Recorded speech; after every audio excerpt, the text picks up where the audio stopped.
Hello everyone, आज की video में हम देखने वाले हैं कॉनकेव मिरर के केसेस, यानी कि आप पोजीशन ऑफ ऑब्जेक्ट कहाँ रखेंगे जिससे इमेज की पोजीशन पे क्या इफेक्ट पड़ेगा, साइज़ पे क्या इफेक्ट पड़ेगा और नेचर पे क्या इफेक्ट पड़ेगा। सबसे पहले जो मैंने नीचे डायग्राम बनाया है इस पर हम एक एक जो ये एरो है ये एक एक ऑब्जेक्ट को रिप्रेजेंट कर रही है।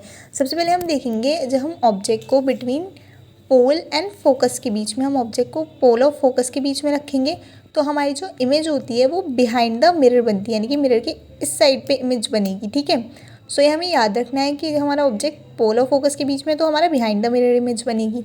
देन हम यहीं से ऑब्जेक्ट को पोल से स्टार्ट करते हैं और हम ऑब्जेक्ट फोकस पे रखेंगे।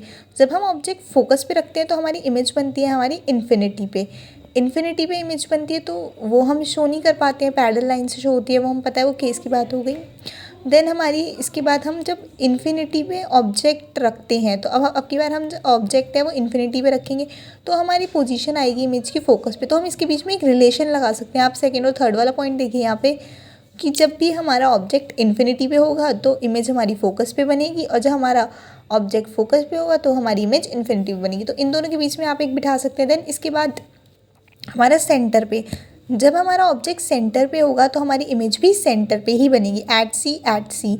ओके, देन इसके बाद हमारा ऑब्जेक्ट जब हम रखेंगे बिटवीन सी एंड एफ, यानी कि इन दोनों के बीच में भी हम ऑब्जेक्ट रख सकते हैं। ऑब्जेक्ट हम यहाँ पे 5 जगह रख सकते हैं और एक इन्फिनिटी पे रख सकते हैं, वो हम शो नहीं करेंगे। तो जब हम सी एंड एफ के बीच में ऑब्जेक्ट रखेंगे सेंटर ऑफ फोकस के तो हमारी इमेज बियॉन्ड सी बनेगी, यानी कि हम सी से पीछे बनेगी।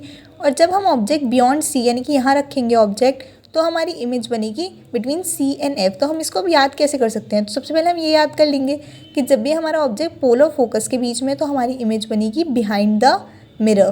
देन इसके बाद हम ऑब्जेक्ट रखेंगे स्टार्ट करते हुए एट फोकस, तो हम याद रख सकते हैं एट इन्फिनिटी, और ऐसे हम याद रख सकते हैं जब एट इन्फिनिटी एट फोकस, तो हम इसका दोनों को आपस में लिंक करके याद रख सकते हैं। तो हम ये याद रख सकते हैं ऐसी एट सेंटर, जब ऑब्जेक्ट सेंटर पे है तो इमेज भी हमारी सेंटर पे ही आएगी, इसके नीचे बनती है इमेज।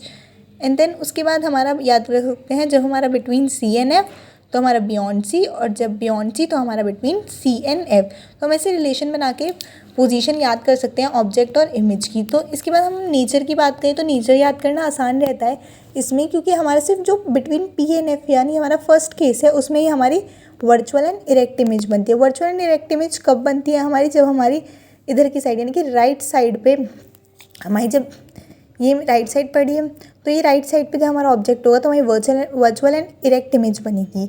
बाकी सारी इमेज हमारी रियल एंड इन्वर्टेड होंगी इनमें। अब हम ये कैसे याद रखें मैग्नीफाइड और हाईली मैग्नीफाइड वाला? सबसे पहले हम याद रख लेते हैं जब भी हमारी बिटवीन पी एन एफ यानी कि हमारे फर्स्ट केस में इमेज बनेगी मैग्नीफाइड, तो हम इसको कुछ ऐसे याद रख सकते हैं। फर्स्ट में हमारी मैग्नीफाइड, फिर हमारी अगली बार हमारी एट फोकस एट इन्फिनिटी पे जो इमेज बनेगी वो हाईली मैग्नीफाइड होगी।